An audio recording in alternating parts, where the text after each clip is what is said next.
isang Torre. Oh. Hindi naman na nag-i-spawn yung Torre. Boom! Papasok si Drake Cutie. Super Kyle, mabibigyan niya ba? Pero dash out, pero andito na si Wicked. Wala nga lang siya nakuha dito ng ipit kasi tumula si Riley. At andito na ngayon follow-up ni Miyamura. Nag-aabang lang. Yung Nadrea Sa likod! papasukin. That is gonna be a kill. Wicked forced to use the flicker. Nakalipad. Naliparan. At makukuha yung killing spree. Tatawid pa sa kabila. Kaso nga lang hindi magiging enough. Drake Cutie may Yung 1-1 para mahuli basta-basta.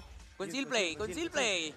Papasok na sila dito, abot nga ba? Pero hindi, retry secured pa rin ni Miyamura. Ngayon, tuloy ang team Sa fight likod. natin. Talon ng talon. Ito si Nilwan. Nilwan nga lang ata mabibigyan. Napakasakit na dito ng ginagawa. Seal tumbling na. Panakot lang pala. Sa baba. Discipline pa rin ang pinapakita. Papasok. Uy, Speed. umipit. Sino kaya mahuhuli niya dito? Riley nakapag-flicker out. Kaso nga lang naipit sa kita si Drake Cutie. Nakalipad. Kaso nga lang lumikod dito si Nakalipad! Hecate. Nakalipad niya ang 1-1 at magwawala na si Kesu. That is gonna be a triple kill. Make that a maniac. And si Hecate na lang natitira at wala siya magagawa kundi tumakbo. Umuwi via recall. Kasi hindi niya na maaaring Endable lakarin to.